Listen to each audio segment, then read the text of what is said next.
আল্লাহ রাব্বুল আলামিন আমাকে আপনাকে আল্লাহর গোলামি করার জন্য অনেক আদর করে সৃষ্টি করেছেন, অনেক সম্মান দিয়েছেন।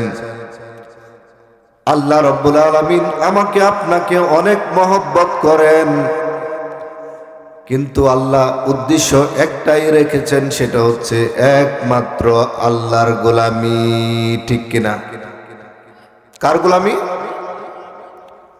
কিন্তু দেখা যাচ্ছে ভাই,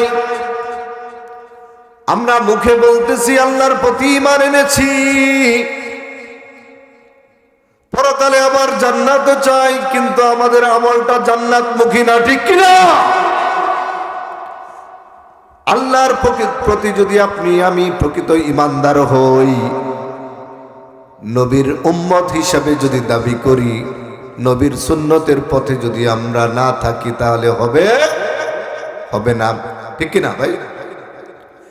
এজন্য আজকে আপনাদের সামনে যে বিষয় নিয়ে আলোচনা করব, বিশুদ্ধ ঈমান কাকে বলে, বিশুদ্ধ আমল কি জিনিস, কি কি কারণে ঈমান নষ্ট হয়ে যায়, আমল নষ্ট হয়ে যায়।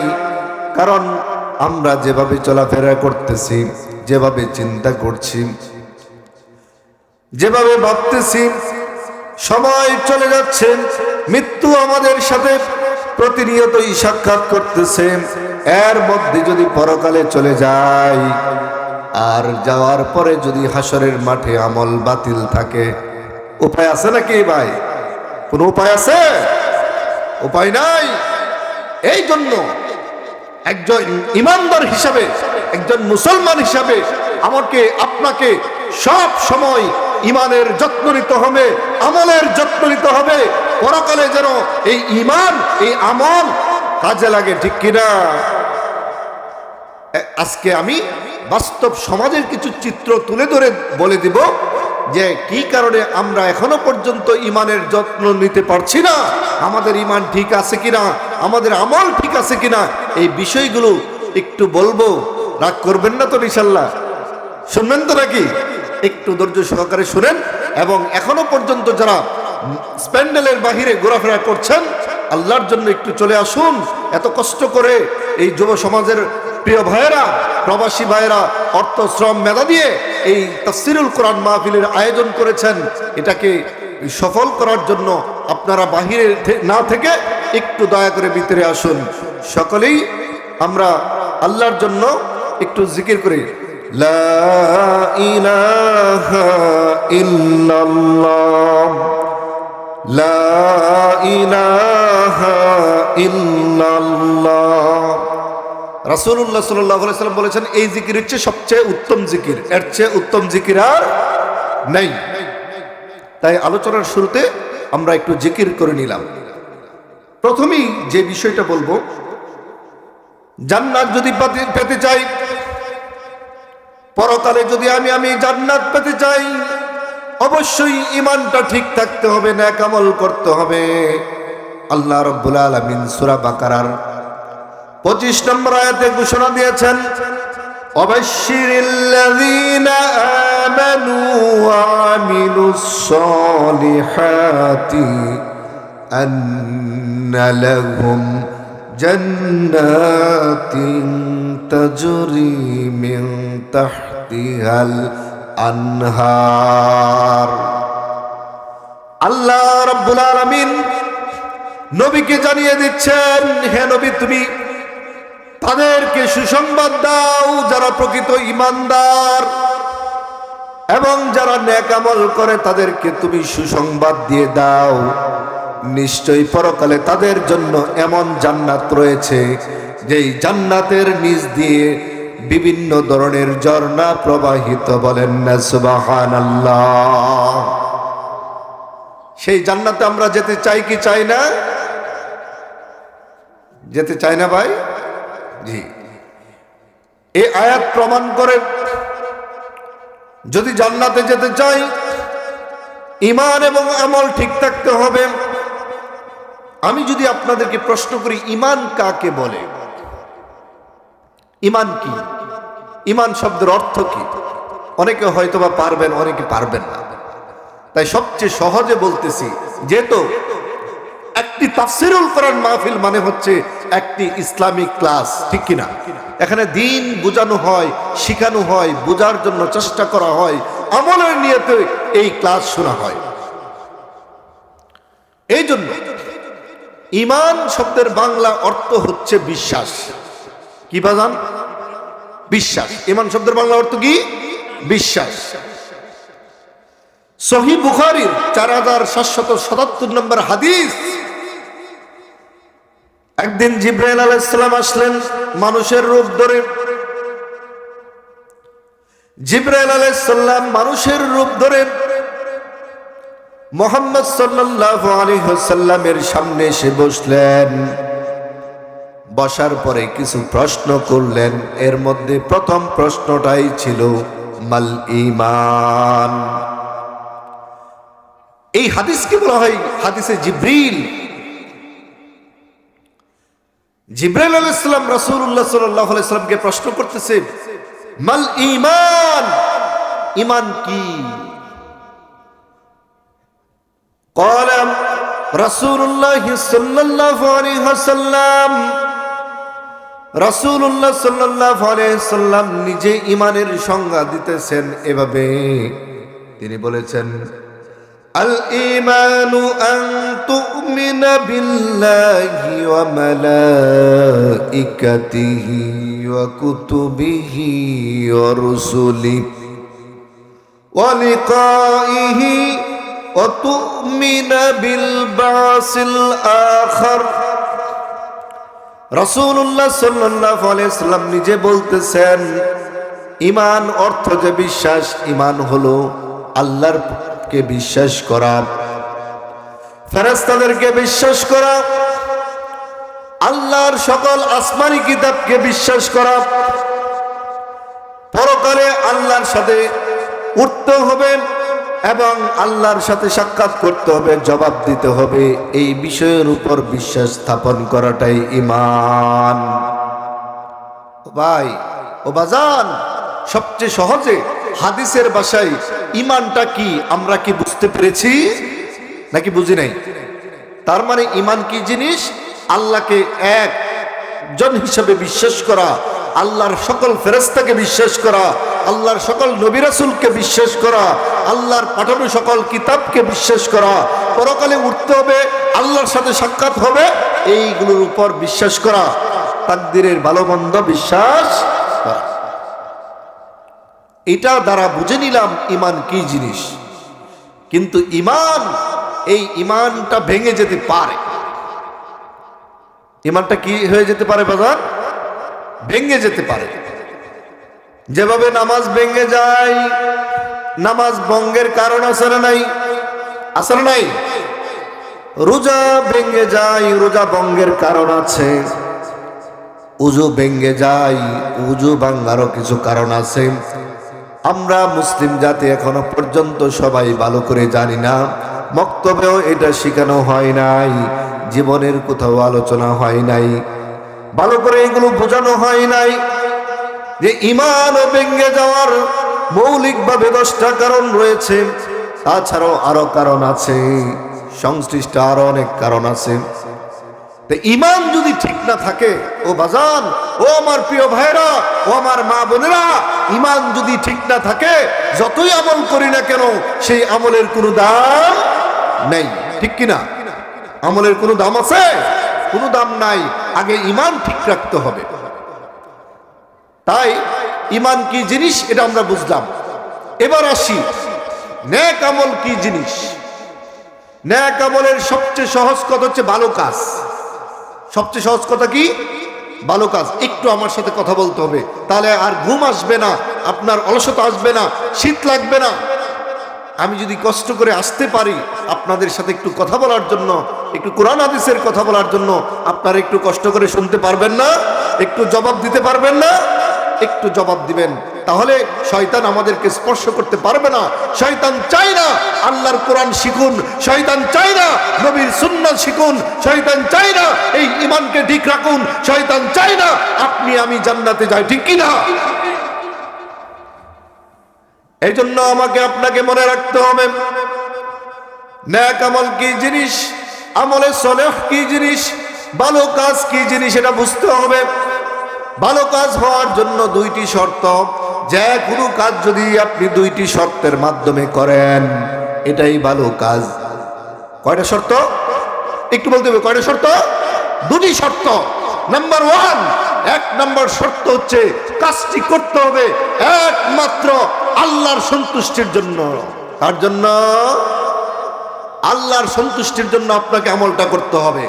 দ্বিতীয়ত হচ্ছে রাসূলুল্লাহ সাল্লাল্লাহু আলাইহি ওয়াসাল্লাম যে পদ্ধতিতে আমল করেছেন সেই পদ্ধতিতে আমল করতে হবে। পৃথিবীর অন্য কোনো মানুষের বানানো কোনো পদ্ধতিতে আমল করা যাবে না।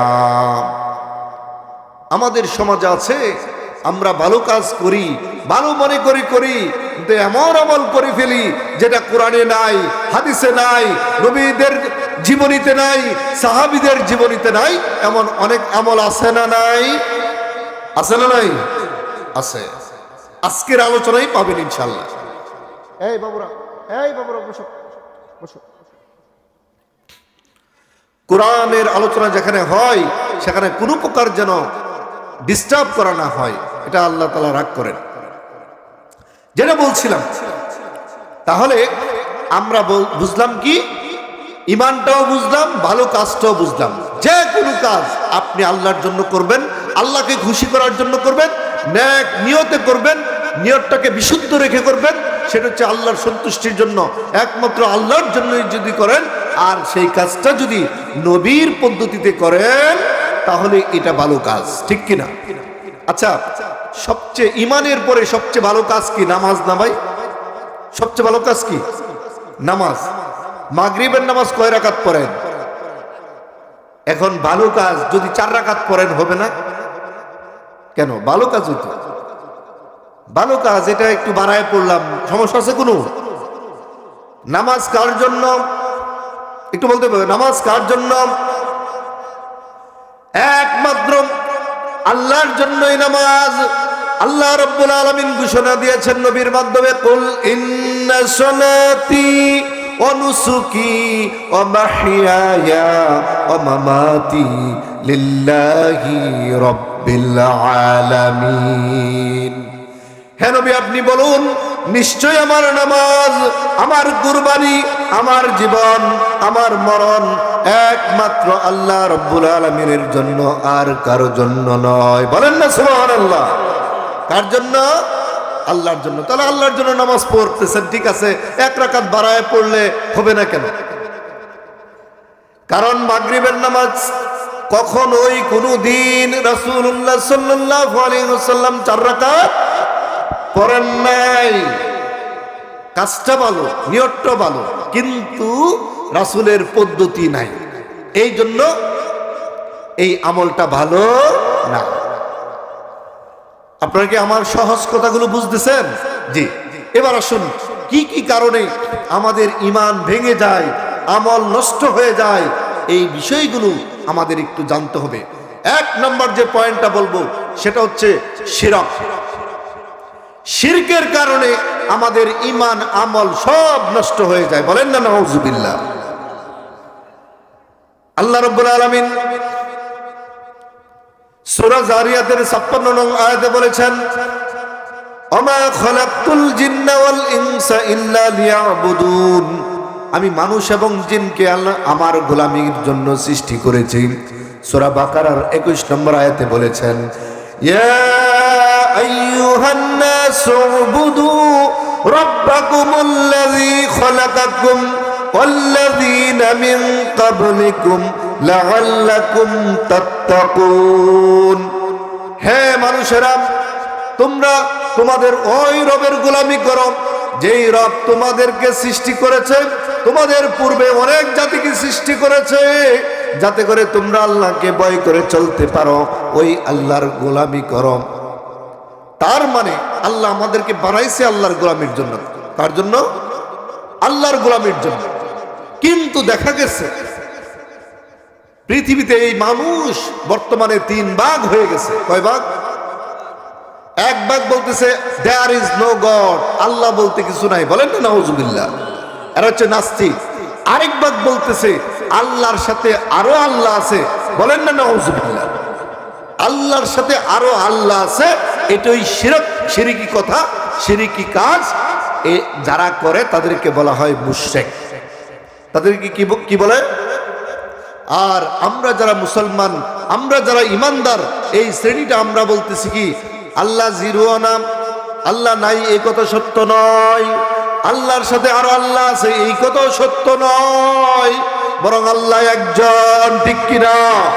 আল্লাহ কয়জন? একজন। তাই শিরক কি জিনিস এটা বোঝানোর জন্য এই আলোচনাটা আল্লাহ। এক আল্লাহর সাথে আপনার চিন্তায়, আপনার কথায়, আপনার আমলে আল্লাহর ক্ষমতার মতো যদি অন্য কাউকে আপনি ক্ষমতা মনে করেন, এটাই শিরক, বলেন না নাউজুবিল্লাহ। কোন ব্যক্তিকে যদি মনে করেন আল্লাহ যা পারেন ওই ব্যক্তিও তা পারেন, এটা কি বলতে হবে? এটা কি শিরক। ও বাজান, ও আমার ভাইয়েরা, ও আমার মা বোনেরা, একটু যদি মনোযোগ দেন, একটা কথাও যদি বুঝতে পারেন আজকের আলোচনা থেকে, আপনার জীবন সার্থক হয়ে যাবে ইনশাআল্লাহ। তার মানে আমরা বুঝলাম শিরকটা কি, আল্লাহ একজন। এটাকে যদি কোনো কারণে আমার চিন্তা দিয়ে, আমার কর্ম দিয়ে, আমার আমল দিয়ে, আমার কথা দিয়ে যদি এই জিনিসটা নষ্ট হয়ে যায়, আমার ঈমান আমল সবই কি নষ্ট হয়ে যাবে। দেখেন কত কঠিন কথা।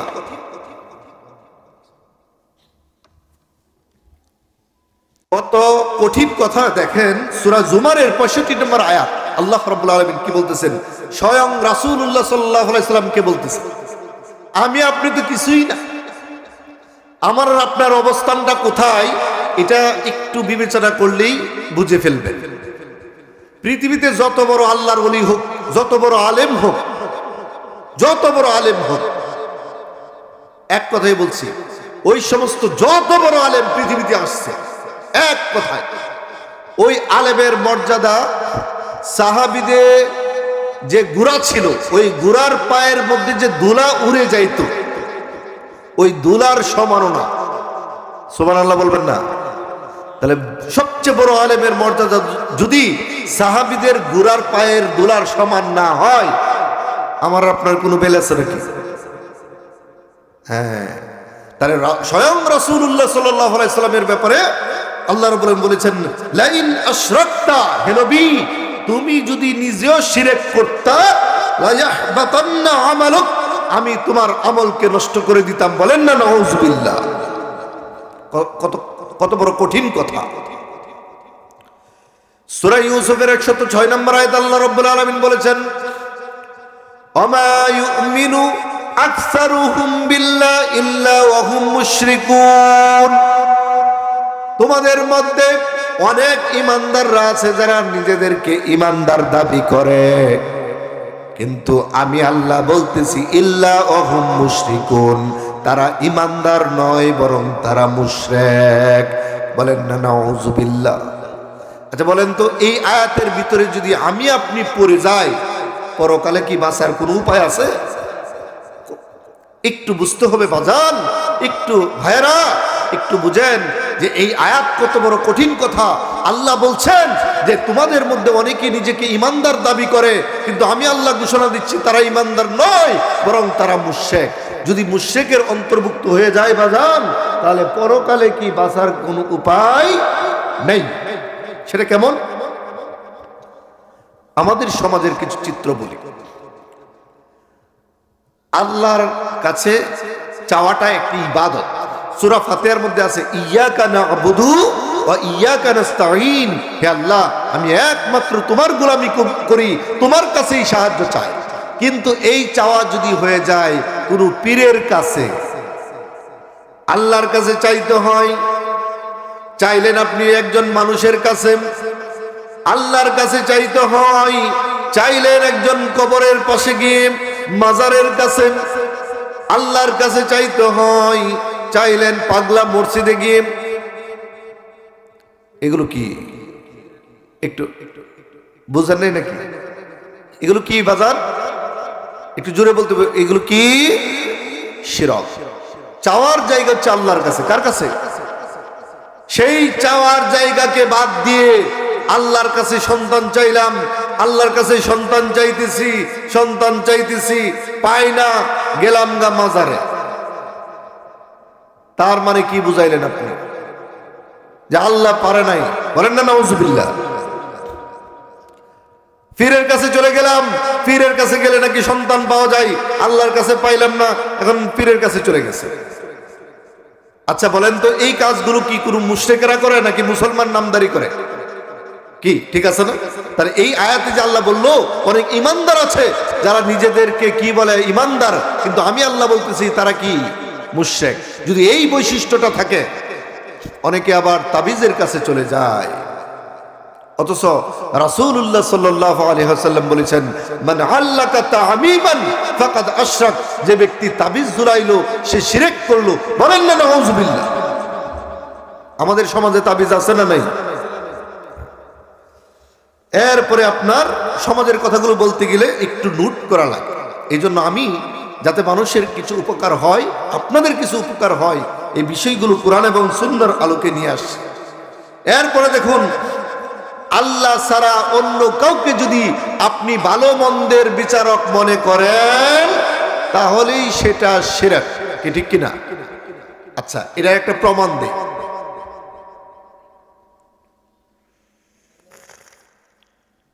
বলছি কুসুম গরম পানি।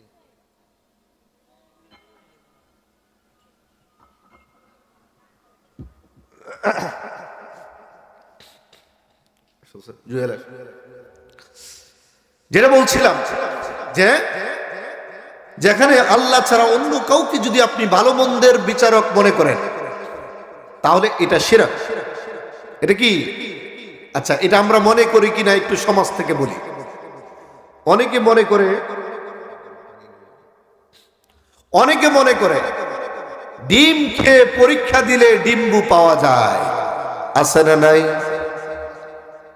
তাহলে ডিম কি এখানে কি ভালো মন্দের বিচারক নাকি? আপনি ঘর থেকে বের হলেন, কোনো কারণে পায়ে হুসুট খেলেন, পিছন দিয়ে একজন বলল সাবধান, না জানি তোমার ভাগ্যে কি হয়ে যাবে। এই ধরনের চিন্তা করাটা শিরক। অনেক ছোট ছোট বাচ্চা আমাদের ঘরে হয়, বাচ্চার কপালের মধ্যে যদি আপনি কালো টিপ দেন, আর মনের মধ্যে যদি চিন্তা থাকে কালো টিপ দিলে বাচ্চার কোনো ক্ষতি হবে না, এই কালো টিপের উছিলা করে মানুষের ক্ষতি থেকে এই কালো টিপ বাঁচাবে, তাহলে বাঁচানোর মালিক ছিল আল্লাহ, আপনি বানিয়ে ফেললেন কালো টিপ। বলেন না নাউজুবিল্লাহ। এগুলো কি? শিরক, স্পষ্ট শিরক। আমাদের সমাজে এগুলো আছে না? আছে। এরপরে আজকে হচ্ছে 25 তারিখ, 31 তারিখ রাতে 31st নাইট, ওই নতুন বছর উদযাপন কারা পালন করবে? হিন্দু মুসলমান, হিন্দুরা নাকি মুসলমানেরা? কারা পালন করে? এখন কি মুসলমানরা পালন করে? বলেন না নাউজুবিল্লাহ। এখানে সূক্ষ্ম শিরক রয়েছে, এই কথাটা একটু বললেন, না বললে আপনারা বুঝবেন না। জানুয়ারি মাসের নামকরণ করা হয়েছে জানুস নামক দেবতা থেকে। দেবতার নাম কি? জানুস। জানুস নামক দেবতার নামে গ্রিক দেবতা, এই গ্রিক দেবতা জানুস নামের দেবতার নামে এই আপনার জানুয়ারি মাসের নাম হয়েছে। কেন হলো? আপনারা একটু নেটে সার্চ দিলে পেয়ে যাবেন। এটা একটু আমি স্টাডি করে নিয়েছি। সেটা কেমন? এই গ্রিকেরা এই দেবতার মূর্তি বানাইতে গিয়ে দেবতার মুখ বানাইছে দুইটা, একটা হচ্ছে সামনের দিক আর একটা পিছনের দিক। তারা বুঝাচ্ছে সামনের দিক হচ্ছে সামনের বছর, পিছনের দিক হচ্ছে পিছনের বছর। তাই 30 মানে হচ্ছে 30, ফার্স্ট মানে হচ্ছে 1, 31st মানে হচ্ছে 31, 12টা 1 মিনিটে 1 তারিখ চলে আসে। তাই রাত 12টা 1 মিনিটে যদি বছর পরিবর্তন হয়, ওই সময়ে যদি গান বাজনা করে জানুস নামক দেবতাকে যদি খুশি করা যায়, তাহলে ওই জানুস নামক দেবতা বিগত বছরের সব অকল্যাণ দূর করে দিবে, আর সামনের বছরের জন্য আমাদের সব কল্যাণ দিয়ে দিবে। বলেন না নাউজুবিল্লাহ। দেখছেন তো? নাম দিছে নতুন বছর উদযাপন, কিন্তু এর ভিতর দিয়ে কি অন্য ধর্মের পূজা পালন। কত কঠিন পূজা। আপনার সন্তানকে, আপনার মেয়েকে, আপনার ছেলেকে ওই 31শে ডিসেম্বরের রাতের ব্যাপারে সতর্ক করতে হবে, তা না হলে কিন্তু ঈমান ঠিক থাকবে না। এরপরে অনেক মানুষ আছে আমাদের সমাজে, বিশেষ করে মা বোনেরা, একটু রাগারাগি করলে, একটু ঝগড়া লাগলেই হুদা কসম কাটে, ঠিক কিনা? যার সাথে তার সাথে মন চাইতেছে কসম কাটতেছে। এই বিষয়টা পরিষ্কার রাখতে হবে। কসম করা একটি ইবাদত। কসম করতে হয় একমাত্র আল্লাহর নামে, অন্য কারো নামে কসম করা হারাম, সুস্পষ্ট হারাম। কারণ কি? ইবাদত কার জন্য? কসম কাটা হচ্ছে একটা ইবাদত। তবে ঘটনাটা সত্য হতে হবে। ঘটনা কি হতে হবে? সত্য হতে হবে। মিথ্যা বিষয়কে সত্য প্রমাণিত করার জন্য আমি আপনি যদি আল্লাহর কসম করি, উজু সারা নামাজ পড়লে কি সওয়াব হইব নাকি গুনাহ হইব? শুধু গুনাহ নয়, আল্লাহর লানত। কি ঠিক কিনা? আপনারা কি আমার কথাগুলো বুঝতেছেন? জি। উজু ছাড়া যদি আপনি নামাজ পড়েন, অপবিত্র অবস্থায়, আপনি আল্লাহর সাথে যেমন প্রতারণা করতে চাচ্ছেন। ইহুদিরা প্রতারণা করেছিল, বান্দর হয়ে গেছিল, ঠিক কিনা? বানরে পরিণত হয়ে গেছিল আল্লাহর সাথে প্রতারণা করতে গিয়ে। তাই আমি আপনি যদি সুস্পষ্ট ভাবে যে আল্লাহ ছাড়া অন্য কারো, আল্লাহর নামেই যদি কসম কাটে, আর এই ঘটনা যদি মিথ্যা হয়, এই কসম, মিথ্যা কসমের জন্য আল্লাহ কিন্তু আমাকে লানত দিবে। বলেন না নাউজুবিল্লাহ। এরপরে অনেক ভাইরা আছে, অনেক বোনেরা আছে, রাশি গণে, হাত দেখায়, জ্যোতিষীর কাছে যায়, ভাগ্য গণনা করে। এগুলো সুস্পষ্ট শিরকি কাজ। এগুলো থেকে আমাদেরকে বেঁচে থাকতে হবে। অনেকে আছে ভালো মন্দের বিচার করতে গিয়ে হাতের মধ্যে ব্যাসলাইট বাঁধে আর লাল সুদা বাঁধে। লাল সুদা হচ্ছে হিন্দুদের একটি, অনেক হিন্দুরা হাতের দিকে তাকায় দেখবেন তাদের ডান হাতে লাল সুতা আছে। কি ঠিক কিনা? এখন মুসলমান, আমি গিয়েছিলাম চট্টগ্রামের বাইজিদ বুস্তামির ওই পর, তার মর্যাদা আলাদা। মসজিদে নববী, নবীর মসজিদ, মদিনার মসজিদ, ওই মসজিদে নববীর মর্যাদা আলাদা। বাইতুল মুকাদ্দাস, ফিলিস্তিনের যে বাইতুল মুকাদ্দাস রয়েছে, তার মর্যাদা আলাদা। এই তিন মসজিদ ব্যতীত গোটা পৃথিবীর সকল মসজিদ সমান। আপনার বাড়ির মসজিদে যদি আপনি মনে করেন এখানে দান করলে কবুল হবে না, হইলেও কম হবে, আর পাগলা মসজিদে দান করলে, মান্নত করলে কবুলটা বেশি হবে, তাহলেই শিরক হয়ে যাবে। নাউজুবিল্লাহ বলবেন না। আপনার মসজিদে দান করেন, যেভাবে দান করেন, যে মসজিদে গেলাম আল্লাহর ঘরে দান করলাম, পাগলা মসজিদে কোনো কারণে গেলেন নামাজ পড়তে, দান করছেন, এটা সমস্যা না, এটা কি সমস্যা না। কিন্তু বাড়ি থেকেই আমি আপনি নিয়ত করে গেলাম, আমার বাড়ির মসজিদের ইমাম সাহেবের বেতন দেই না, আছে না নাই? আবার ছাগল কিনে, বিভিন্ন স্বর্ণ অলংকার, এইগুলো দিয়ে পাগলা মসজিদে গিয়ে মান্নত করে, দান করে। বলেন না নাউজুবিল্লাহ। এগুলো সুস্পষ্ট শিরক। মা বোনেরা, আপনার যদি গলার হার বেশি হয়ে থাকে, একটা গরিব নারীকে দিয়ে দিবেন, একটা বিধবা নারীকে দিয়ে দিবেন, একটা এতিম মেয়েকে দিয়ে দিবেন, সবচেয়ে বেশি সওয়াব পাবেন। পাগলা মসজিদে যদি আপনার মসজিদ বাদ দিয়ে যদি পাগলা মসজিদে আপনি দান করেন, মান্নত করেন, ভিন্ন কিছু পাবেন, তাহলেই আপনি শিরকের অন্তর্ভুক্ত হয়ে যাবেন, ঠিক কিনা?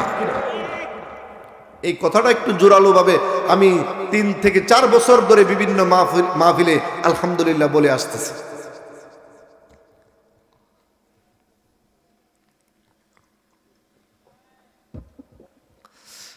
আল্লাহ আল্লাহ। একটু বলতে হবে, শহীদের মর্যাদা বেশি নাকি পাগলার মর্যাদা বেশি? একটু জোরে বলতে হবে। ইসলামে শহীদের মর্যাদা সবচেয়ে বেশি।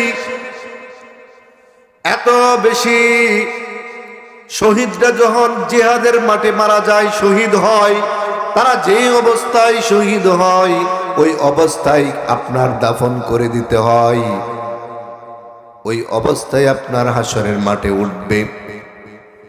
জান্নাতে যাওয়ার পরে শহীদদেরকে আল্লাহ জিজ্ঞেস করবে, আমি তোমাকে যেই যা যা দেওয়ার ওয়াদা করেছিলাম তুমি জান্নাতে আসার পরে তা পাইছো কিনা? শহীদ বলবে, আল্লাহ সব কিছু পেয়েছি, কোনো কিছুই তো অপূর্ণ রাখো নাই। আল্লাহ বলবে, তোমার আর কি চাই বলো? শহীদরা বলবে, আল্লাহ আবারও আমি দুনিয়ায় গিয়ে আবার শহীদ হতে চাই। সুবহানাল্লাহ বলবেন না? সুবহানাল্লাহ। এই শহীদের মর্যাদা এত বেশি, শহীদি মসজিদে দেখছেন কোনদিন দান বাক্স খুলতে? কি ঠিক কিনা? এগুলি সুস্পষ্ট শিরক। তাই পাগলা মসজিদে দান করা, মান্নত করা এগুলো বন্ধ করে দিবেন, নিজের বাড়ির মসজিদে এগুলো দিবেন। এরপরে আপনার ইমান ভেঙ্গে যায়, আমল নষ্ট হয়ে যায় যে কাজটি করলে, সেটা হচ্ছে কুফরি কাজ করলে। কি কাজ করলে? কুফরি কাজ। দলিল দেন সূরা মায়েদার 5 নম্বর আয়াত, আল্লাহ রাব্বুল আলামিন বলতেছেন, ওয়া মান ইয়াকফুর বিল ঈমানি, ঈমানের ব্যাপারে যে কুফরি করলো, ফাকাদ হাবিতা আমালুহু, সে যেন তার আমল বিনষ্ট করে ফেললো। বলেন না নাউযুবিল্লাহ।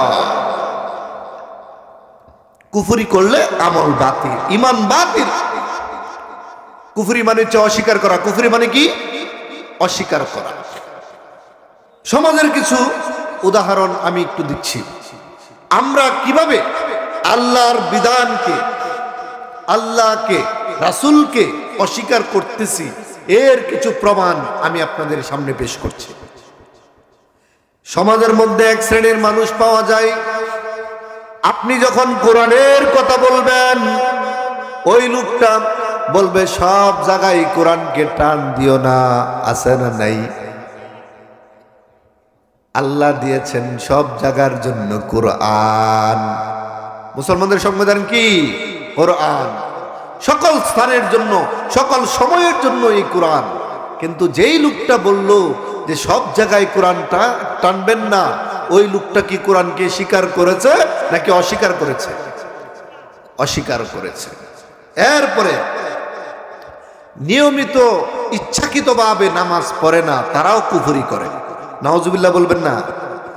নিয়মিত ইচ্ছাকৃতভাবে যদি কেউ নামাজ না পড়ে সেও কুফরি করে। রাসূলুল্লাহ সাল্লাল্লাহু আলাইহি ওয়াসাল্লাম বলেছেন, মান তারাকা সলাতা মুতাআম্মিদান ফাকাদ কাফারা, যে ব্যক্তি ইচ্ছাকৃতভাবে নামাজ ছেড়ে দিল সে কুফরি করলো। ফজরের সময় নামাজ পড়েন নাই, জোহরের সময় নামাজ পড়েন নাই, আসরের সময় নামাজ পড়েন নাই, মাগরিবের সময় নামাজ পড়েন নাই, এশার সময় নামাজ পড়েন নাই, 5 বার কুফরি করলেন, 1 সপ্তাহ কুফরি করলেন, 1 মাস কুফরি করলেন। এভাবে যদি প্রতিদিনই ইচ্ছাকৃতভাবে আপনি কুফরি করেন, আর ঈমানটা থাকে কোথায়? ঠিক কিনা? ঈমান থাকে না, ঈমান ভেঙে যায়। বাইনাল আবদি বাইনাল কাফির তারকুস সালাহ। আল্লাহ রাসূল সাল্লাল্লাহু আলাইহি সাল্লাম বলেছেন, মুসলমান এবং কাফেরের মধ্যে পার্থক্য হচ্ছে নামাজ। এই মুসলমান আজকে দেখবেন ফজরের সময় মুসল্লি মসজিদে পাওয়া যায় না। আমার কিছু মুরব্বী বাজানেরা তার আগে মসজিদে থাকে। কি ঠিক কিনা? এত শীতের রাত, তারপরে দেখবেন যুবক ভাইরা একটু কষ্ট করুন, নামাজে যান, বাপ মার খেদমত করুন, মুরব্বীদেরকে সম্মান করুন। আপনার বাপ মা হচ্ছে ঘরের আলো, মুরব্বীরা হচ্ছে সমাজের আলো। কিন্তু সমাজে তো এখন মুরব্বীদেরকে সম্মান নাই বললেই চলে। ঠিক কিনা? যে যতদিন পর্যন্ত মুরব্বীদের, যেই দিন থেকে সমাজের মুরব্বীদেরকে সম্মান করা এই সমাজ ভুলে গেছে, ওই দিন থেকে সমাজের শান্তি নষ্ট হয়ে গেছে। ঠিক কিনা? এটাকে রিগেইন করতে হবে। পুনরায় যদি শান্তি প্রতিষ্ঠা করতে চায়, এই কুফরি কাজ বন্ধ করতে হবে, মুরব্বীদেরকে সম্মান করতে হবে। এরপরে জাদুতে বিশ্বাস করা কুফরি, জাদু দেখানো কুফরি, মানব রচিত কোনো সংবিধানের উপর সন্তুষ্ট থাকা কুফরি। আচ্ছা বলেন তো, আমরা বলতেছি যে 90% এই ছেলেরা, এই তোমরা একটু সোজো সোজো। এটা কি বাসা? এটা কি ক্লাস? এটা কি খেলার মাঠ?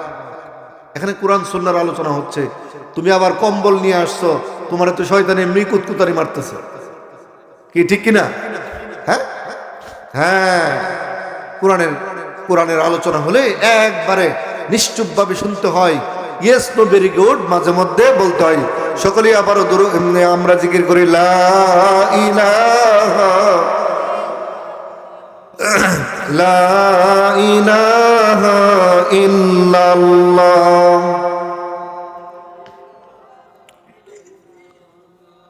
জি, যেটা বলতেছিলাম, যদি আমরা মনে করি আল্লাহর দেওয়া বিধান দিয়ে সবকিছু চলে না, কোরআন দিয়ে সবকিছু চলে না, এই রকম চিন্তা করলেই সে কুফরি করবে। আচ্ছা বলেন তো, বাংলাদেশ কি আল্লাহর আইন দিয়ে চলে? সংসদে আল্লাহর আইন নাই, সুপ্রিম কোর্টে আল্লাহর আইন নাই, হাইকোর্টে আল্লাহর আইন নাই, অর্থনীতিতে আল্লাহর আইন নাই। এখন আমরা দেখতেছি বিভিন্ন ধর্মীয় কাজেও আমাদের আল্লাহর আইন নাই, ঠিক কিনা? আমরা বিভিন্ন জায়গায় কুফরি করতেছি। এই কুফরি করলে ঈমান এবং আমল দুটোই বাতিল। 3 নম্বর যে পয়েন্ট, যেই কারণে ঈমান এবং আমল নষ্ট হয়ে যায়, সেটা হচ্ছে মুনাফিকি। নাউজুবিল্লাহ বলবেন না?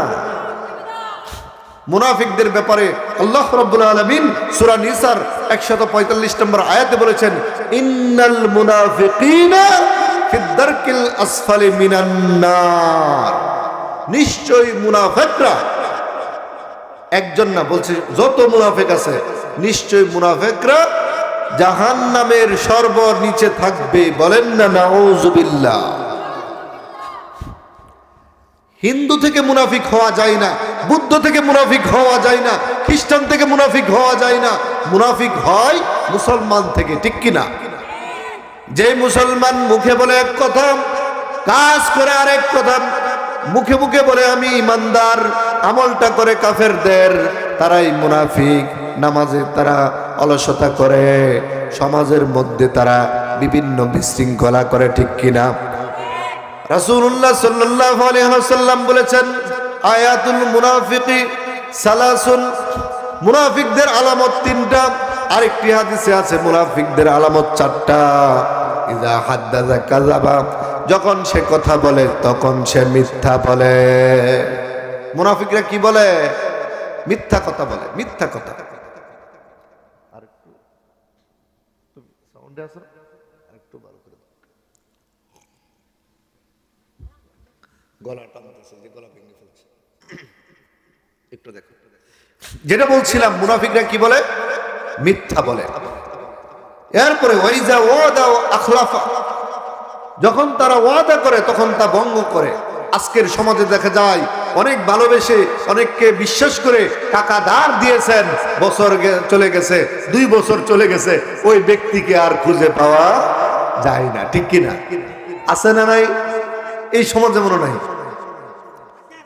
আছে। হ্যাঁ, একজন ভাই কষ্ট করে ফেসবুকে লিখেছে, ভাই যাকে আপনি ঋণ দিবেন, টাকা ধার দিবেন ভালোবেসে, তার সাথে সর্বশেষ কোলাকুলি করে নেন, কারণ পরবর্তীতে কবে আর পান এটার কোনো গ্যারান্টি নাই, ঠিক কিনা?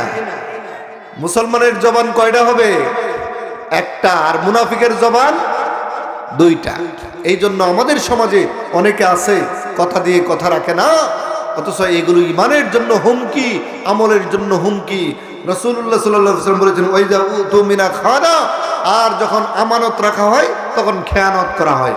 আপনি বিশ্বাস করে 50,000 টাকা রাখলেন, 1 লাখ টাকা রাখলেন, এরপরে দেখলেন এটা ঘুরাইতে ঘুরাইতে নির্ধারিত সময়ে তারা দেয় না, অনেক পরে দেয়, অনেক সময় টাকা মেরে দেয়, ঠিক কিনা? এগুলো হচ্ছে আমানতে খেয়ানত করে, এগুলো মুনাফিকি চরিত্র। মুনাফিকি চরিত্র থাকা যাবে না। ওয়াইদা খাসামা ফাজারা, আর যখন ঝগড়া করে, তর্ক করে, তখন গালিগালাজ করে। বলেন না নাউজুবিল্লাহ। কিছু লোক আছে যখন সত্য কথা বলবেন তার আতে গিয়ে ঘা লাগে। হক কথা তিতা বেশি, তিতা লাগার পরে এক পর্যায়ে সে আর আপনার সাথে পারে না, না পাইরা গালিগালাজ শুরু করে দেয়, ঠিক কিনা? এমন লোক আছে না নাই? আছে। মা বোনেরা, আপনাদেরকে অনুরোধ করব, কোনো প্রতিবেশী নারীদের মধ্যে যেন আপনারা তর্ক না করেন, ঝগড়া না করেন, আমানতে খেয়ানত না করেন, কথা দিয়ে কথা যেন না রাখেন, এমনটি যেন না হয়। বরং মুনাফিকের চরিত্র আমাদেরকে বাদ দিতে হবে। এরপরে যে কথাটা না বললেই নয়, ঈমান তো ভাঙ্গার কিছু কারণ যেমন আছে, আমল নষ্ট হয়ে যায় যার জন্য, সেটা হচ্ছে সবচেয়ে বেশি মারাত্মক অপরাধ, সেটা হচ্ছে বেদাত। সেটা কি? বেদাত। বেদাত আরবি শব্দ, বেদাতের অর্থই নতুন কিছু তৈরি করা। বেদাতের অর্থ কি বলছি? নতুন কিছু তৈরি করা। তবে শাব্দিক অর্থে নতুন কিছু তৈরি করা হলেও ইসলামী শরীয়তে বেদাত তাকেই বলে সওয়াবের নিয়তে ইবাদত মনে করে। কথাগুলো বুঝেন, সওয়াবের নিয়তে ইবাদত মনে করে এমন কাজ করা যেটা কুরআন হাদিসে সাহাবীদের আমলে, নবীর আমলে নাই। কথা কি বোঝা গেল? আমি আপনি এমন একটা কাজ করলাম, মনে মনে ভাবলাম এটা করলে সওয়াব, কিন্তু এই কাজটা কি সাহাবীরা করেন নাই, রাসূলুল্লাহ সাল্লাল্লাহু আলাইহি সাল্লাম করেন নাই, কোরআনেও নাই, হাদিসেও নাই। কিন্তু আমি সব মনে করে কোনো কাজ যদি করি, ইবাদত মনে করে যদি করি, তাহলেই সেটা বিদআত। এই জিনিসটা যদি আমি আপনি না বুঝি, তাহলে কিন্তু আমল নষ্ট হয়ে যাবে। বিদআতের ব্যাপারে আল্লাহ রাব্বুল আলামিন সূরা কাহাফের 103, 4 এবং 5 নম্বর আয়াত এখানে কঠিন কথা বলেছেন। প্রিয় ভাইয়েরা আমার, বিদআতের মারাত্মক গুনার ব্যাপারে, ভয়াবহ ধ্বংসের ব্যাপারে আল্লাহ রাব্বুল আলামিন রাসূলুল্লাহ সাল্লাল্লাহু আলাইহি সাল্লামের মাধ্যমে এই কথা বলাচ্ছেন। কুল হাল নুনাব্বিউকুম বিল আকসারিনা আমালা। হে নবী, আপনি আপনার অধীনস্থ যত লোক আছে তাদেরকে বলেন, আমি কি তোমাদেরকে জানিয়ে দিব আমলের দিক দিয়ে সবচেয়ে ক্ষতিগ্রস্ত কারা? আমলের দিক দিয়ে কারা সবচেয়ে বেশি ক্ষতিগ্রস্ত, এটা কি আমি তোমাদেরকে বলে দিব? আল্লাহর ভাষায় আল্লাহ শিখিয়ে দিচ্ছেন, রাসূলুল্লাহ সাল্লাল্লাহু আলাইহি ওয়াসাল্লাম সাহাবীদেরকে বলতেছেন। কত চমৎকার দেখেন শিক্ষার বিষয়টা দেখেন। রাসূলুল্লাহ সাল্লাল্লাহু আলাইহি ওয়াসাল্লাম নিজেই বলতেছেন, আমি কি তোমাদেরকে বলে দিব আমলের দিক দিয়ে কে সবচেয়ে বেশি ক্ষতিগ্রস্ত? অর্থাৎ আমল করেছে কিন্তু কোনো কাজে লাগে নাই। এরপরে আয়াতে বলেছেন, রাসূলুল্লাহ সাল্লাল্লাহু আলাইহি সাল্লাম ব্যাখ্যা দিয়েছেন এভাবে, আল্লাহর ভাষায় কোরআনে এভাবে এসেছে, আল্লাযীনা দাল্লা সা'য়ুহুম ফিল হায়াতিদ দুনিয়া ওয়া হুম ইয়াহসাবুনা আন্নাহুম ইহসিনুনা সুনআ। যারা দুনিয়ার জীবনে সকল আমলকে বাতিল করে দিয়েছে, অথচ তারা ভালো আমল মনে করে করেছে, কিন্তু এই সকল আমল আল্লাহর কাছে গিয়ে বাতিল হয়ে গেছে। তারা হচ্ছে আমলের দিক দিয়ে সবচেয়ে বড় ক্ষতিগ্রস্ত, সবচেয়ে বড় ক্ষতিগ্রস্ত।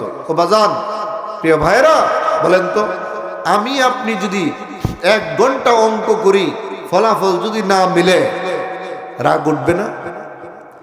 আপনার বাড়িতে একদিন আমি শ্রমিক হিসাবে কাজ করলাম, আর আপনি দিন শেষে গিয়ে দেখলেন যেই কাজের জন্য আপনি আমাকে নিয়োগ দিয়েছেন ওই কাজটাই আমি করতে পারলাম না, আর কাজটা না করার কারণে বেতনও দেন নেই, তাহলে কি আমি ক্ষতিগ্রস্ত? এই জন্য রাসূলুল্লাহ সাল্লাল্লাহু আলাইহি সাল্লামের মাধ্যমে আল্লাহ তাআলা শিক্ষা দিচ্ছেন, হে নবী, আপনি আপনার জাতিকে বলে দেন যে আমলের দিক দিয়ে তারা সবচেয়ে বেশি ক্ষতিগ্রস্ত, যারা নিজে নিজে মনে করে নেয় আমি তো ভালো কাজ করতেছি, আমি তো ভালো কাজ করতেছি, কিন্তু কোরআন হাদিসে আছে কিনা এইটা আর যাচাই করে না। আমাদের সমাজে এক শ্রেণীর আমাদের ভাইয়েরা আছে, বোনেরা আছে, যে আমাদের বাপ দাদা এগুলো করে গেছে, তারা কি ভুল করে গেছে? নতুন নতুন হাদিস থেকে বের করো, নতুন নতুন আয়াত থেকে বের করো। ও বাজান, ও আমার ভাইয়েরা, ও আমার বোনেরা, বলেন তো কোরআন কি পরিবর্তন করার কারো কোনো ক্ষমতা আছে? নাই। আর রাসূল সাল্লাল্লাহু আলাইহি ওয়াসাল্লামের যে বিশুদ্ধ হাদিস, সেখানেও কেউ হাত দেওয়ার কোনো শক্তি নেই। সুতরাং আয়াত বা হাদিস নতুন নয়, আমি আপনি নতুন করে জানি। এই জন্য তাই সমাজের মধ্যে দেখুন, আমরা যদি বেদাতি কাজ করি, আমল তো বিনষ্ট হয়েই যাবে। আর হয়ে গেলে আমাদের ব্যাপারে আল্লাহর কি সিদ্ধান্ত? আল্লাহ রাব্বুল আলামিন পরের আয়াতে বলে দিয়েছেন যে উলাইকাল্লাযীনা কাফারু বিআয়াতি রাব্বিহিম, তারা হচ্ছে ওই সমস্ত লোক যারা তাদের রবের আয়াতকে অস্বীকার করেছে। আল্লাহ বলেছে আমল করো এভাবে, আমি করলাম অন্যভাবে। তাহলে কি আমি আয়াতকে অস্বীকার করলাম না? আয়াতকে অস্বীকার করলাম। অলিকাইহিম, আল্লাহর সাথে সাক্ষাৎ করতে হবে, জবাব দিতে হবে। এটা কেউ অস্বীকার করেছে। যদি আল্লাহর ভয় থাকতো, তাকওয়া থাকতো, সারা জীবনের যে কোনো ক্ষেত্রে, যদি জীবনের সকল ক্ষেত্রে যদি আল্লাহকে ভয় করে চলতো, কোরআন মতে চলতো, নবীর দেখানো হাদিস মতে যদি চলতো, তাহলে তো আমল বাতিল হতো না। যেহেতু তারা এই কাজটা করে নাই, আমল বাতিল হয়ে গেছে। তার মানে হচ্ছে তারা আমার আয়াতকে অস্বীকার করেছে। বলেন না নাউযুবিল্লাহ। এ আল্লাহর আয়াতকে অস্বীকার করার কারণে, নবীর সুন্নাহকে অস্বীকার করার কারণে ফাহাবিতাত আমালুহুম, তাদের সকল আমল বাতিল। বলেন না নাউযুবিল্লাহ। একটু জোরে বলতে হবে, নাউযুবিল্লাহ। আবারও একটু শীত আমাদের মধ্যে ভর করেছে, সবাই আবারও একটু তাকবীর দেই, নারে তাকবীর। একটু জোরে বলেন, নারে তাকবীর। কারণ আল্লাহু আকবার শুনলে শয়তান দৌড় দেয়, ঠিক কিনা? সুতরাং আমরা শয়তানকে দূর করে নিলাম। আল্লাহ বলেছেন, যদি কেউ বেদাত করে, ফালা নুকিমু লাহুম ইয়াউমাল কিয়ামতি ওয়াজনা, তাদের আমল ওজন করার জন্য আমি হাসরের মাঠে কোনো প্রকার দাড়ি পাল্লা ব্যবহার করব না, বরং বিনা হিসাবে জাহান্নামে দিয়ে দিব। বলেন না নাউযুবিল্লাহ। ও ভাই, কি বুঝলেন? বেদাত কি ছোট নাকি কঠিন? মারাত্মক অপরাধ, কি ঠিক কিনা? ভয়ঙ্কর অপরাধ। এই বেদাত থেকে আমাকে আপনাকে বেঁচে থাকতে হবে। বেদাতের সবচেয়ে সুন্দর সংজ্ঞা দিয়েছেন রাসূলুল্লাহ সাল্লাল্লাহু আলাইহি ওয়াসাল্লাম। সেটা কেমন? সহিহ মুসলিমের 4590 নম্বর হাদিস। কত? সহিহ মুসলিমের 4590 নম্বর হাদিস। রাসূলুল্লাহ সাল্লাল্লাহু আলাইহি ওয়াসাল্লাম বেদাতের সংজ্ঞা এভাবে দিয়েছেন। এই হাদিসটা শুধু মনে রাখবেন আমল করার ক্ষেত্রে, দেখবেন আপনার আমল সুন্দর হয়ে যাবে। সেটা কি? তিনি বলেছেন,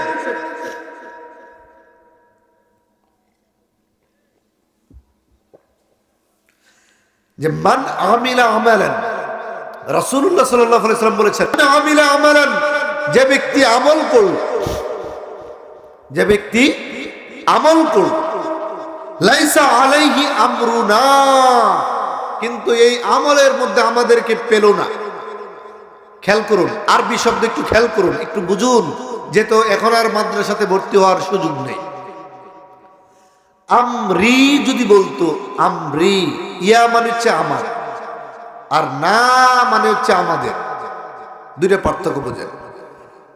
রাসূলুল্লাহ সাল্লাল্লাহু আলাইহি ওয়াসাল্লাম যদি বলতেন আমরি, তাহলে বোঝা যাইতো শুধু রাসূলের জীবনীতে তিনি এই কথা বলেন নাই। তিনি বলেছেন লাইসা আলাইহি আমরুনা, যে ব্যক্তি আমল করলো কিন্তু ওই আমলের মধ্যে আমাদেরকে পেল না, তার মানে হচ্ছে রাসূলের জীবনী তো পাইনি, সাহাবীদের জীবনীও তালাশ করে ওই আমল পাইনি, ফাহুয়া রদ্দুন, সেটা বাতিল। সেটা কি? আচ্ছা এটা বলেন তো, এটা কি কঠিন কথা হইল? যেই আমল রাসূল সাল্লাল্লাহু আলাইহি ওয়াসাল্লাম করেন নাই, যেই আমল কি সাহাবীরা করেন নাই, আমি যদি সেই আমলটা বানায় বানায় করি, এটা কি আল্লাহ কবুল করবেন? রাসূল সাল্লাল্লাহু আলাইহি ওয়াসাল্লাম নিজে বলেছেন সেটা কি বাতিল। এমন কিছু আমলের কথা আসুন আমরা একটু সমাজ থেকে তুলে ধরি, যে রাসূল সাল্লাল্লাহু আলাইহি ওয়াসাল্লাম করেন নাই, সাহাবীরা করেন নাই, সেটা কি হয়ে যাবে? বাতিল হয়ে যাবে। আপনাদের এলাকায় এমনটি আছে কিনা, মৃত ব্যক্তি মারা গেলে, একজন ব্যক্তি মারা গেলে তার নামে 4 দিনের মাথায় বা 40 দিনের মাথায় খাওয়ার আয়োজন আছে না নাই? কোরআন হাদিস তালাশ করে দেখুন, সাহাবীদের জীবনী পড়ুন, রাসূলুল্লাহ সাল্লাল্লাহু আলাইহি ওয়াসাল্লামের জীবনী পড়ুন। আচ্ছা বলেন তো, যত মানুষ মারা যাইতেছে সব আমাদের আমলে, সাহাবীদের যুগে কোনো মানুষ মারা যায় নাই, নবীর যুগে কোনো মানুষ মারা যায় নাই, বিষয়টা কি এমন নাকি? বিষয়টা কি এমন? আচ্ছা, তো রাসূল সাল্লাল্লাহু আলাইহি ওয়াসাল্লামের যুগে যারা মারা গেল, তাহলে এই 4 দিনের মাথায় যদি খাওয়ার দরকার হইতো, 40 দিনের মাথায় যদি খাওয়া দাওয়া করার দরকার হইতো, তাই নবীজি করতেন কি করতেন না? আচ্ছা, আমরা এই ছোট্ট জ্ঞানে একজন গুনাহগার, কোরআন সুন্নাহর একজন ছাত্র মাত্র, আমরা বাজান তালাশ করে দেখেছি, স্টাডি করে দেখেছি, অনেক হয়তোবা আমল হয়েছে, সমাজে চলতেছে, কিন্তু আল্লাহর কসম করে বলছি, কোরআন এবং হাদিসে এমন কোনো বর্ণনা নাই কোনো ব্যক্তি মারা গেলে 4 দিনের মাথায় বা 40 দিনের মাথায় খাওয়ার আয়োজন করতে হবে, এমন কোনো আমলের কথা বলা হয় নাই। ও বাজান, এটা হাদিসে নাই, কোরআনে নাই, সাহাবীদের জীবনীতে নাই, কিন্তু মানুষ যে আয়োজন করে সওয়াবের উদ্দেশ্যে করে নাকি সওয়াব ছাড়া করে? সওয়াবের উদ্দেশ্যে করে। আমরা কিন্তু হাদিসের ভাষায় বলতেই পেরেছি, সওয়াবের উদ্দেশ্যে যদি করে, আর সেটা যদি সাহাবীদের যুগে, নবীর যুগে না পাওয়া যায়, সেটা কি? বাতিল, বেদাত। এটা মুরব্বীরা একটু উদ্যোগ নেবেন, মুরব্বীরা উদ্যোগ নেবেন, এটাকে উঠায় দিবেন। আমি যে মসজিদের খতিব, সেখানে নামাজ পড়াইতে গিয়ে আপনার প্রতি জুমায় যাই, যাওয়ার পরে এমন কিছু দাওয়াত আসলে আমি স্পষ্ট বলে দেই, এই বেদাতি খাওয়া আমার পক্ষে সম্ভব নয়। যিনি মারা গিয়েছেন মুসলিম হিসাবে ওনার জন্য দোয়া করাটা আমাদের জন্য দরকার, ঠিক কিনা? একটু দোয়া করে দিই। এই জন্য 40 দিনের মাথায় বা 4 দিনের মাথায় অথবা মৃত ব্যক্তিকে কেন্দ্র করে যা করা হয় সবগুলোই বেদাত। সেটা কেমন?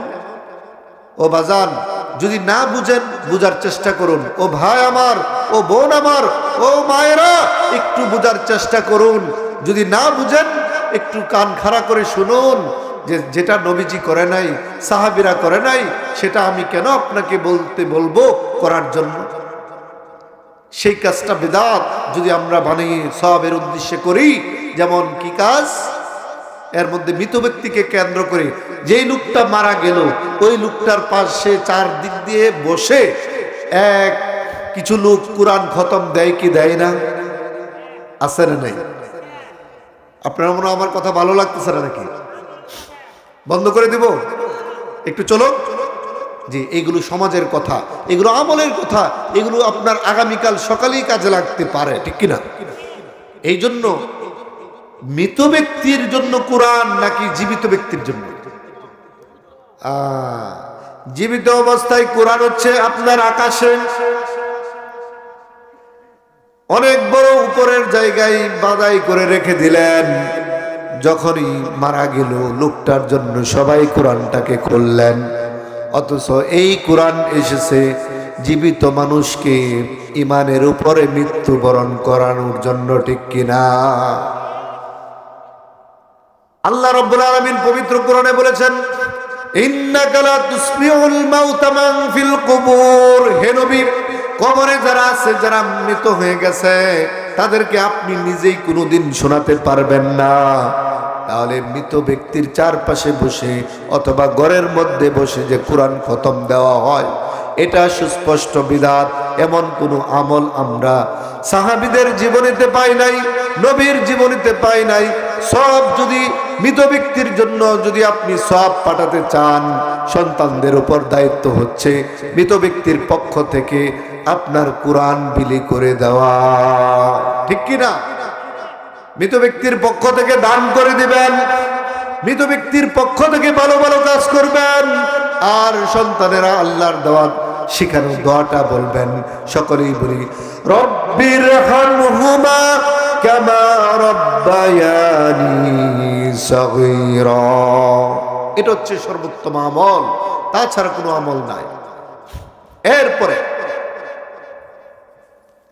অনেক সমাজে, আপনাদের সমাজে আছে কিনা জানি না, থাকার কথা, যেহেতু আশেপাশে, আচ্ছা চাঁদপুরের মাজার, চুনের মাজার কি এখান থেকে বেশি দূরে? কাছেই না?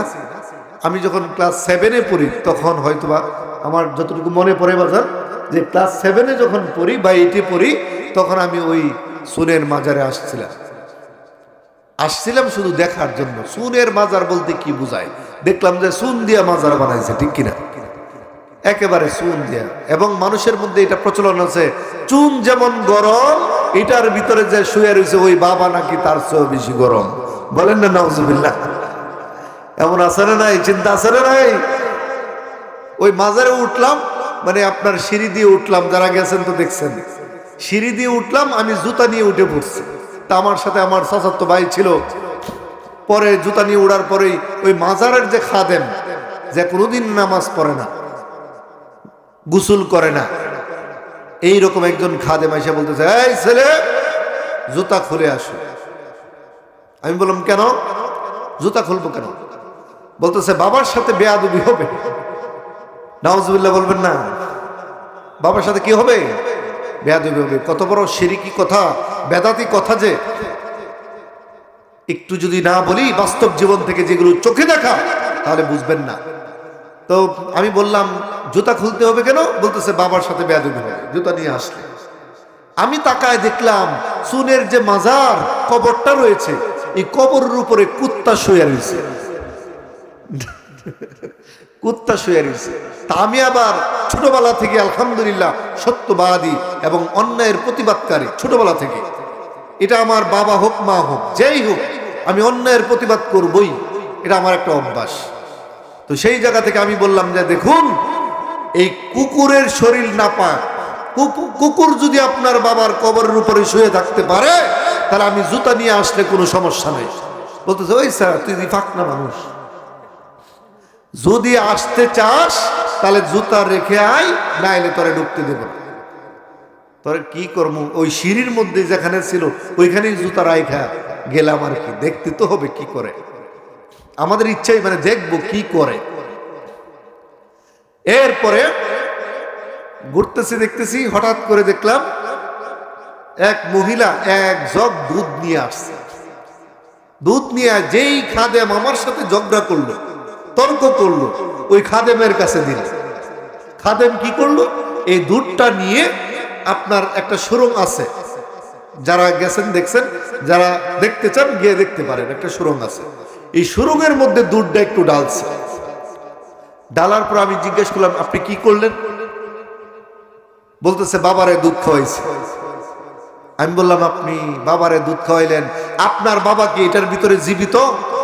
বলতেছে এই ছেলে, তুই আসার পরের থেকে তুই আমার সাথে ঝগড়া করতেছিস। বাবা যদি জীবিত না থাকতো এই এলাকাটা তো কবেই ধ্বংস হয়ে যেত। বলেন না নাউজুবিল্লাহ? আমি পরে বললাম আপনার মতো খারাপ ছেলে আর নাই। বলতেছে কেন? আল্লাহর কসম করে বলছি, এভাবেই বলেছি আলহামদুলিল্লাহ। আমি বলছি আপনার মতো খারাপ ছেলে আর নাই। বলতেছে কেন? আপনার বাবা যদি জীবিত থাকে তাহলে এই এত বড় পাথরের নিচে কেন রাখছেন? তাকে তো তুলে বাড়িতে নিয়ে যাবেন। আরেকটা লোকের ডাইখা আমরা দুই ভাইয়েরে গারো দুইরা মাশাআল্লাহ বের করে দিচ্ছি। বুঝছেন তো? নাউজুবিল্লাহ, নাউজুবিল্লাহ। কত বড় শিরকি কথা, কত বড় বেদাতি কথা। এই জন্য অনেকে আছে যে দাঁড়িয়ে দাঁড়িয়ে কিয়াম করে, ইয়া নবী সালামু আলাইকা পরে কিনা আছে না? নেই, কিন্তু কোরআন হাদিসে নেই। বুঝছেন নি কথা? আচ্ছা, দাঁড়িয়ে কিয়াম করা যাবে না, এটা বিদআত। এখন কি এটা? অর্থাৎ দাঁড়ায় দাঁড়ায় জিকির করা। এখন কি দাঁড়ায় জিকির করা যাবে না? আল্লাহ তো বলছে দাঁড়ায় জিকির করা যাবে। আল্লাহ রাব্বুল আলামিন মুমিনদের ব্যাপারে বলেছেন, আল্লাযীনা ইয়াযকুরুনাল্লাহা কিয়ামান ওয়া কুউদান ওয়া আলা জুনুবিহিম ওয়া ইয়াতাফাক্কারুনা ফী খালকিস সামাওয়াতি ওয়াল আরদ। নিশ্চয় প্রকৃত মুমিন তারা যারা দাঁড়িয়ে আল্লাহর জিকির করে, বসে আল্লাহর জিকির করে, শুয়ে শুয়ে আল্লাহর জিকির করে। দাঁড়ায় যদি আল্লাহর জিকির করা যায় তাহলে দুরূদ কেন পড়া যাবে না? দাঁড়ায় দুরূদ পড়া যাবে না এই কথা বলি নাই, ভুল বুঝবেন না। তারা দুরূদ পড়ে, দুরূদ পড়তে গিয়ে দাঁড়িয়ে যায় মনের মধ্যে এই বিশ্বাস রেখে যে দুরূদ পড়লে পাশের চেয়ারে রাসূলুল্লাহ সাল্লাল্লাহু আলাইহি সাল্লাম আয়েশা হাজির হয়। বলেন না নাউযুবিল্লাহ। এই জন্য নবীজি যদি হাজির হয়ে যায়, নবীর সামনে বসে থাকবে কি, আরে বাবারে কত আদব নাকি? এই বিশ্বাস হিন্দুদের, এটা আমাদের ধর্মের বিশ্বাস। তাই দাঁড়ায়া বলেন, শুইয়া বলেন, বৈশা বলেন, যেভাবে ইচ্ছে সেভাবে দরুদ পড়বেন। কিন্তু দরুদ পড়তে গিয়ে এই আকীদা, এই বিশ্বাস রাখা যাবে না যে আমি দুরূদ পড়লেই নবীজি কবর থেকে উইটা আমার এখানে আইসা বসে। আবারও বলেন নাউযুবিল্লাহ। এই কারণে বললাম। এরপরে দেখুন আমাদের সমাজে আরেকটা কাজ হয়, এটা নিয়ে আবার অনেক মুসল্লিরা রাগারাগিও করে, অনেক হুজুররাও মাইনা নিতে চায় না। সেটা কেমন? আরেকটু ধৈর্য ধরে শুনুন, আরো কিছু পয়েন্ট আছে, এইগুলো বলেই আমি আমার আলোচনা শেষ দিকে নিয়ে যাচ্ছি। এই বেদাতের আলোচনা একটু জানা থাকা দরকার। সেটা হচ্ছে কি, অনেক মুসল্লিরা আছে ইমামের দিকে তাকায় থাকে, যখনই ইমাম সাহেব সালাম ফিরায় আসসালামু আলাইকুম ওয়া রাহমাতুল্লাহ, আসসালামু আলাইকুম ওয়া রাহমাতুল্লাহ, মুসল্লিরা বইসা থাকে, হুজুর মোনাজাত ধরে না কেন? এমন অভ্যাস আমাদের আছে না নাই? নামাজটাই মোনাজাত। নামাজ পড়বেন জামাতের সাথে, নামাজের মাধ্যমে অনেক দোয়া পড়েছেন, অনেক কিছু আল্লাহর কাছে চেয়েছেন। তাই নামাজের সাথে মোনাজাতের কোনো সম্পর্ক নাই। নামাজ যখন শেষ হবে মাঝে মধ্যে মোনাজাত করবেন, মাঝে মধ্যে ছেড়ে দিবেন। আর এই বিশ্বাস রাখা যাবে না নামাজের পরে বুঝি মোনাজাত পড়তেই হবে, এই বিশ্বাস রাখা যাবে। নামাজ কথাটা একটু ভালো করে বুঝেন। নামাজ একটি ইবাদত, দোয়া কি আরেকটা ইবাদত। তাই নামাজের পরেই ওই দোয়া বা মোনাজাত করতেই হবে এমন বাধ্যতামূলক মনে করাটা বিদআত। আপনারা কি আমার কথা বুঝতেছেন কিনা? এটা হচ্ছে বিদআত। কারণ রাসূলুল্লাহ সাল্লাল্লাহু আলাইহি ওয়াসাল্লামের গোটা জীবনীতে যত জায়গায় সাহাবীদেরকে নিয়ে একসাথে কাজ করেছেন, কোন জায়গায় হাত তুলে একসাথে মোনাজাত পড়েন নাই। তবে বৃষ্টির নামাজের জন্য, বৃষ্টির প্রার্থনার জন্য হাত তুলে মোনাজাত করেছেন। খরা বৃষ্টি হচ্ছে না, তখন আপনার হাত তুলে মোনাজাত করেছেন। তার মানে বোঝা গেল যে নামাজের সাথে, ফরজ নামাজের সাথে বা বিভিন্ন সবসময় হাত তুলে যে মোনাজাত করতেই হবে এটা চূড়ান্ত নয়। বিশেষ কারণে আপনার প্রয়োজনে তখন হাত তুলে সবাইকে নিয়ে দোয়া করতে পারেন। আপনারা কি বুঝতেছেন কিনা কথাটা? আমরা বাধ্যতামূলক করে ফেলি যে নামাজের পরেই বুঝি মোনাজাত লাগবেই। হুজুর আজকে যেমন দোয়া পড়লেন না, এটা কি? আপনি এই ধরনের কথাবার্তা বলতে পারবেন না। কারণ আচ্ছা বলেন তো, সবচেয়ে বড় ভাষণ দিয়েছিলেন বিদায় হজের ভাষণে রাসূলুল্লাহ সাল্লাল্লাহু আলাইহি ওয়াসাল্লাম। সবচেয়ে বেশি মানুষ যেখানে হয়েছিল বিদায় হজের ভাষণের মধ্যে, লক্ষ লক্ষ সাহাবী ছিল। সেদিন কিন্তু রাসূল সাল্লাল্লাহু আলাইহি ওয়াসাল্লাম মোনাজাত করতে পারতেন সবাইকে নিয়ে, ঠিক কিনা? কিন্তু তিনি তো করেন নাই। আমাদের যখন মনের মধ্যে পাপ কাজ করবে, কষ্ট লাগবে, বিপদে পড়ে যাব, বিশেষ কারণে আল্লাহর কাছে যত বেশি মোনাজাত করতে পারি। আর এই মোনাজাত বা দোয়া ইবাদত হচ্ছে ব্যক্তিগত। সেটা কি? ব্যক্তিগত। তাহাজ্জুদের নামাজ পড়ুন, তাহাজ্জুদের নামাজ পড়ুন, ফরজ নামাজ পড়ুন, যাই পড়ুন না কেন আপনি এককভাবে আল্লাহর কাছে কান্নাকাটি করুন, দোয়া করুন, মোনাজাত ধরেন যত বেশি পারেন। আমাদের সমাজে বেদাতি আমলের মধ্যে মা বোনদের যে আমলটা বেদাতি আমল দেখা যায়, একটু বলতে হবে। মা বোনদেরকে আমি হাদিসের ভাষায় 4টি আমলের কথা বলবো ইনশাআল্লাহ।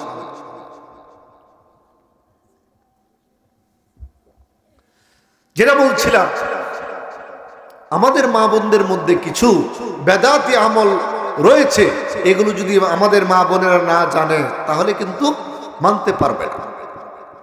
যেমন বাজারে একটা ওজিফার বই পাওয়া যায়, সেটার নাম হচ্ছে ফানজাগানা ওজিফা। কি ওজিফা? অনেক মুরব্বীরা হয়তো বা বইটা দেখেছে।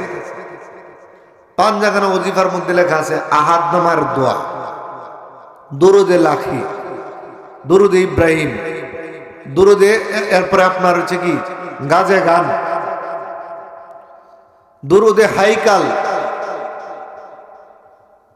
আর কিছু কোরআনের আয়াত আছে, কিছু সূরা আছে। কোরআনের আয়াত সূরা এগুলো তো কোরআনের অংশ। আর যত দোয়া লেখা আছে দুরুদের নামে, দোয়ার নামে, এই বইয়ের মধ্যে যা লেখা আছে একটা হাদিস দিয়ে প্রমাণিত নয়। এগুলো হচ্ছে সুস্পষ্ট, এগুলোর উপর আমল করা বেদাত। এই বইটা আপনারা ঘরে থাকলে ফেলে দিবেন, পানির মধ্যে ফেলে দিবেন, অথবা মাটি খুঁড়ে একবারে আপনার মাটি চাপা দিয়ে দিবেন। বরং বিশুদ্ধ একটি বই, দোয়ার বই কিনে নেবেন। সেটা হচ্ছে আল আযকার, একটি বই বের হয়েছে। আরেকটা আছে হিসনুল মুসলিম, মুসলমানদের বিশুদ্ধ দোয়া, সুন্নতি দোয়া। এই বইটা নিয়ে নেবেন। মা বোনেরা এই বইটা থেকে বেশি আমল করে। বাজারের অনেক বই আছে যে বইগুলোতে লেখা থাকে যে 20 কোটি নেকির দোয়া আছে না নাই? ইমুক দোয়া পড়লে 80 বছরের গুনাহ মাফ, হিমুক দোয়া পড়লে 70 বছরের গুনাহ মাফ। এই সমস্ত মিথ্যা কথা, শিক্ষা অনুযায়ী আমল বাতিল হয়ে যাবে। বলেন না নাউজুবিল্লাহ। কিন্তু যদি আলেম খারাপ হয়, আলেম খারাপ আছে না নাই? আরে আলেম তো সবাই ভালো না। রাসূল সাল্লাল্লাহু আলাইহি ওয়াসাল্লাম বলেছেন খারাপ আলেম আছে, মানে কিয়ামতের আগে অনেক খারাপ আলেম বের হবে। এই জন্য আলেম কোনটা ভালো না মন্দ সেটা বুঝে নেবেন। কোরআন হাদিস দিয়ে যিনি কথা বলবেন, নিজে আমল করবেন, সে হচ্ছে বাচ্চা। বললো একটা, আমল করলো আরেকটা, এমন আছে না? আছে। এগুলো আলেমের সু, খারাপ আমল আলেম, তাদের শাস্তি হাসরের মাঠে দ্বিগুণ, জাহান্নামে দ্বিগুণ। এই জন্য বললাম যে ভালো যে আলেম আছে তাদেরকে আপনি নবীর ওয়ারিস হিসাবে তাদেরকে নবীর মতো মর্যাদা দিতে হবে, যেহেতু নবীজি ওয়ারিস বানায় হয়ে গেছে। ঠিক কিনা? আমাদের সমাজে দেখা গেছে অনেক আলেমদেরকে অনেক মানুষ দাম দিতে চায় না। রাজনীতির ক্ষমতা দেখায়, অর্থের ক্ষমতা দেখায়, পাওয়ার দেখায়। আর কিছু খারাপ আলেম আছে নেতার আরো ফাও সাটে। ঠিক কিনা? আছে না নাই? আমি প্রথমে নিজের দোষ বলতেই বেশি ভালো মনে করি। এই জন্য অনেক আলেম আছে, এই যে স্টেজে বসছি, ও বাজান 1.5 ঘন্টার উপরে আলোচনা করেছি। আমার আলোচনায় কি বাজান কোনো আলেমের বদনাম পেয়েছেন যে ইমুক আলেম এটা বলছে, ইমুক আলেম ওইটা বলছে? ও বাজান কোরআন হাদিস বইলে তো শেষ করা যায় না। আরেকজনের কথা কেন বলবো? যদি কোনো আলেম কোনো ওয়াজের মাঠে খারাপ কথা বলে থাকে, ইসলাম বিরোধী কথা বলেও থাকে, আমি দোয়া করব, আল্লাহ আমার ওই ভাইকে, ওই আলেমকে, উনি এমনিতে বুঝলাম ভালো মানুষ, তবে এই কথাটা তিনি অন্যায় বলেছেন, এই কাজটা তিনি অন্যায় করেছেন, ওনাকে সঠিক বুঝ দান করো এবং তুমি আল্লাহ মাফ করে দাও। ঠিক কিনা? ইসলাম হচ্ছে আদ-দীনুন নসিহা, অন্যের কল্যাণ কামনা করা। ইসলাম এই কথা শিক্ষা দেয় না অন্যের দুষ করা, অন্যের ক্ষতি করা, অন্যকে নিয়ে সমালোচনা করা, এইগুলো ইসলাম শিক্ষা দেয় না। বরং ইসলাম শিক্ষা দেয় অন্যের কল্যাণ কামনা করা। ঠিক কিনা? কিন্তু আমাদের সমাজে আছে কি যে কে কাকে মেরে ফেলে উপরে উঠতে পারে, কে কাকে পিছনে টান দিয়ে পিছনে ফেলে সামনে যেতে পারি, এইগুলো আমাদের মুসলমানদের চরিত্র হতে পারে না। আল্লাহ রাব্বুল আলামিন আমাদের অনেক কথা বললাম, একেবারে যে কথাটা না বললেই আজকের আলোচনা অসমাপ্ত হয়ে যাবে। সেটা হচ্ছে ইসলামের কোনো বিষয় নিয়ে তামাশা করলে, ঠাট্টা বিদ্রুপ করলে, ছলচাতুরি করলে, নাটক করলে, অভিনয় করে কথা বললে, ইসলামের কোনো বিষয়কে অবজ্ঞা করলে, ছোট করে দেখলে তার ঈমান সাথে সাথে বাতিল। বলেন না নাউজুবিল্লাহ। অনেকে আছে না আল্লাহকে ছোট করে বলে, ও আল্লাহ তো শুধু তোমারই দেখে, আমারে দেখে না। এমন আছে না নাই? এই কথা অনেকে বলে। এরপরে রাসূল সাল্লাল্লাহু আলাইহি সাল্লামকে অনেক কুলাঙ্গার গালি দিয়েছে না, অনেক কথা বলেছেন। ইসলামের যে কোনো বিষয়, ছোট হোক বড় হোক, কোনো বিষয় যদি ঠাট্টা বিদ্রুপ করেও যদি কথা বলে, তাহলে কিন্তু এই আমল বাতিল হয়ে যাবে। আসুন আমরা আল্লাহর সন্তুষ্টির জন্য আজকে যে কথাগুলো বললাম সেই কথা